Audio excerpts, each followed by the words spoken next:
pagi, Assalamualaikum warahmatullahi wabarakatuh. Salam sejahtera untuk kita semua.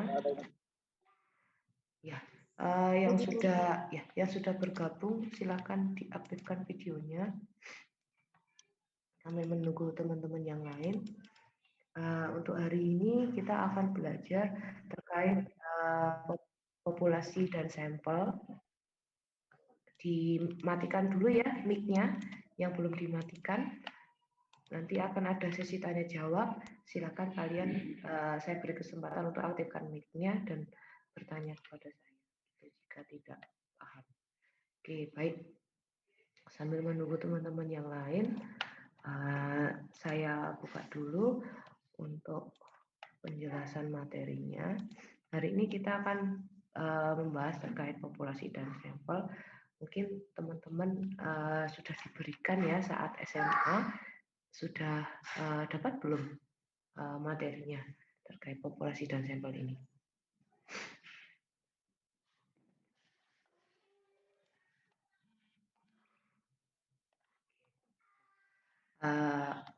Mungkin ada yang lupa-lupa ingat ya. Jadi populasi dan sampel belajarnya juga terkait tentang mean, median, modus itu juga. Saya rasa ini di matematika kalau nggak salah. Cuma bedanya kalau untuk penentuan populasi dan sampel di statistika, itu statistik dan probabilitas itu akan berkaitan dengan metode penelitian yang nantinya akan digunakan untuk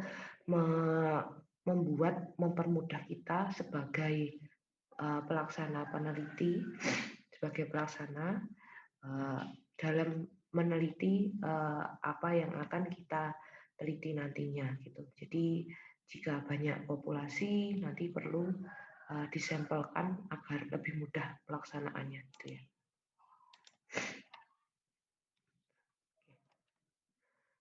Nah, ini saya awali pengertian dulu bahwasanya sampel merupakan bagian kecil dari suatu populasi, kemudian populasi sendiri ini suatu wilayah generalisasi yang terdiri atas objek atau subjek yang mempunyai karakteristik tertentu dan mempunyai kesempatan yang sama untuk dipilih menjadi anggota sampel. Jadi populasi itu secara umum, secara besarnya, namun kalau sampel itu bagian kecilnya. Jadi kasarannya, misalkan kita meneliti di satu tempat, di satu wilayah, itu banyak populasinya sampai ribuan, kan kalau kita untuk melaksanakan penelitian segitu banyaknya kan susah ya. Jadi harus dilaksanakan sampel, harus diambil sampelnya, perwakilan, agar kita nantinya bisa melaksanakan penelitian lebih cepat dan mengingat biaya juga, nantinya lebih hemat biaya, lebih menghemat waktu juga gitu. Ini gunanya kita mensampelkan satu populasi di tempat penelitian kita nantinya. Gitu.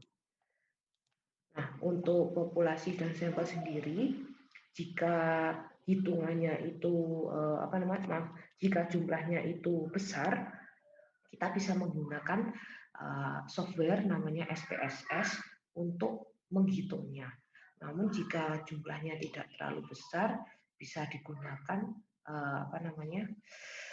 hitungan sesuai dengan rumus-rumus. Nanti kita akan belajar tentang rumus-rumusnya tersebut. Yang belum mengaktifkan videonya silakan diaktifkan ya. Kemudian saya lanjut di alur kerja dengan sampel. Jadi satu sampel sendiri itu satu populasi itu memiliki alur kerja yang nantinya akan dijadikan satu sampel. Diawali dari satu temuan. Temuan ini merupakan satu latar belakang masalah yang nantinya mengawali penelitian. Jadi ingat, ini sedikit ya, saya mengaitkan dengan metode penelitian. Jadi bahwasanya kalau kalian nantinya mengerjakan satu skripsi, itu kan diawali dari proposal, kemudian nanti proposal diujikan, namanya ujian proposal, Setelah ujian proposal, kalian ambil data, nantinya kemudian diolah, ujian lagi namanya seminar hasil. Setelah seminar hasil, nantinya kalian akan baru ujian skripsi. Jadi nanti ada 3 kali ujian kalau di Unitri seperti itu. Nah, untuk ini alur kerja sampel ini diawali dari namanya temuan. Temuan ini berdasarkan latar belakang masalah. Jadi nanti kalau kalian membuat suatu judul penelitian, jangan membuat latar belakang masalah suatu penelitian itu dibuat-buat. Jadi awali dulu dengan suatu latar belakang masalah yang memang benar-benar real, jadi tidak dibuat-buat kayak gitu ya. Contohnya, misal di satu tempat di di Lowokwaru misalkan seperti itu di Malang, dia setiap kali hujan akan airnya akan terus meluap nantinya memakan badan jalan dan kemudian bisa membuat si jalannya menjadi berlubang. Akhirnya kan banyak yang dirugikan ya dengan kejadian itu setiap kali hujan turun. Nah, kalian sebagai peneliti, kalian melihat temuan tersebut, kemudian menelusuri apa sih yang salah dari tempat ini. Nah, misalkan ditemukan bahwasanya saluran air yang tidak benar, misalkan ada yang tersumbat atau yang rusak seperti itu, sebenarnya butuh pembenaran, maksudnya perbaikan, namun untuk actionnya selama beberapa tahun itu tidak ada. Nah, itu nantinya bisa diangkat sebagai perencanaan atau studi kasus terkait geometrik jalan kayak gitu, yang nanti akibatnya bisa ke jalan gara-gara saluran air yang rusak, air meluap, kemudian jalannya jadi gampang berlubang dan membuat sering terjadi kecelakaan lalu lintas di situ. Bisa seperti itu. Nah, itu namanya satu latar belakang masalah dan tidak dibuat-buat. Memang ada real. Jadi nanti kalau kalian meneliti, oh saya wajib melihat dulu apa sih latar belakang masalahnya. Benar ada enggak sih kejadian ini? Jadi jangan sampai dibuat. Ibu. Ya, aduh. Oti. Sebentar ya. Oti.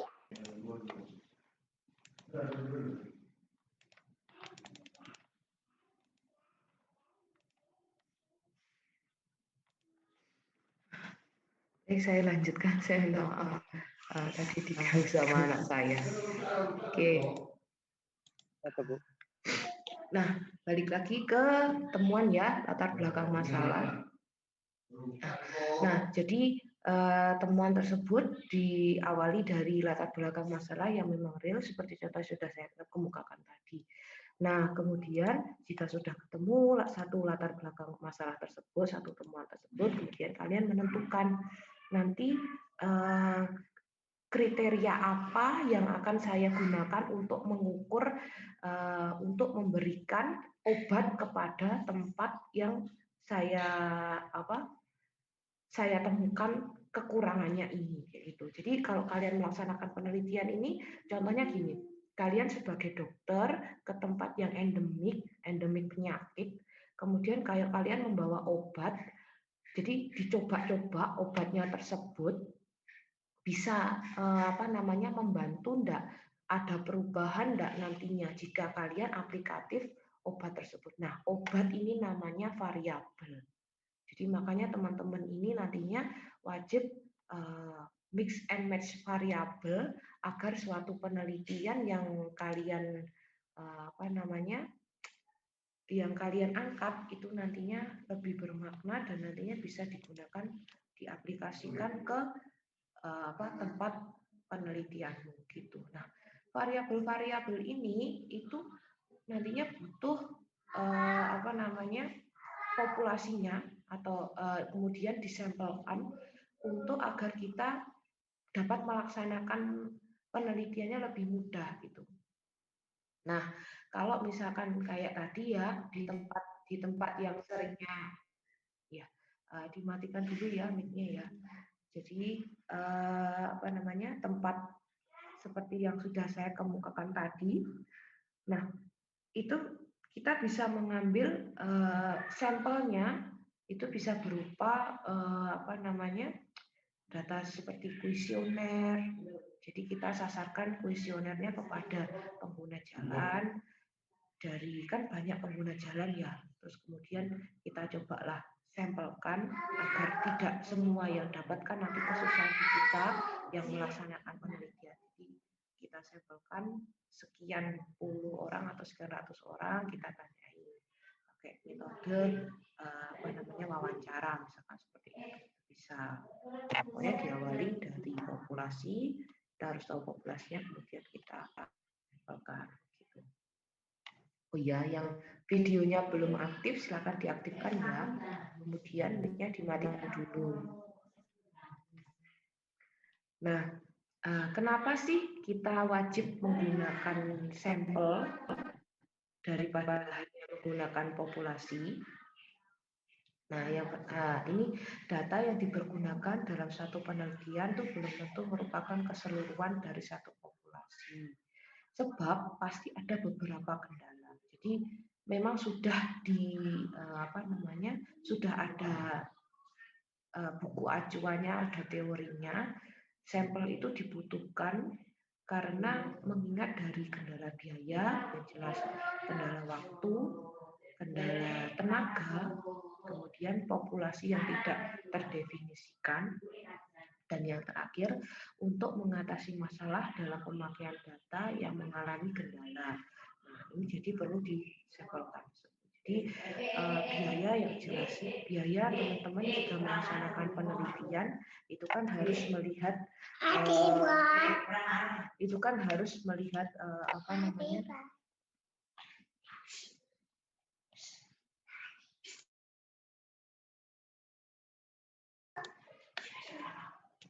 jadi itu kan harus melihat juga biayanya nanti kira-kira habisnya berapa.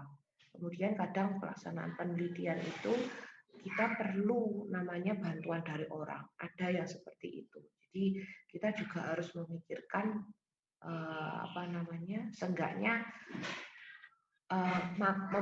memberi makan ke teman kita ya, seenggaknya seperti itu. Atau enggak mau memberi fee silahkan.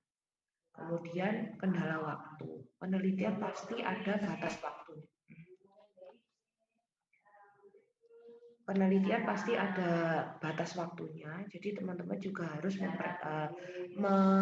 memprediksikan nanti tahapan-tahapan pelaksanaan penelitiannya. Misalkan untuk minggu ini saya akan membuat kuesionernya dulu, pertanyaan-pertanyaan yang akan saya berikan kepada sampel saya, objek atau subjek yang sudah berupa sampel tersebut.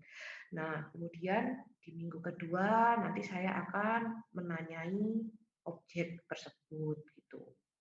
Kemudian minggu selanjutnya mengumpulkan data, mengolahnya seperti itu. Jadi ada kendala waktu ya, ada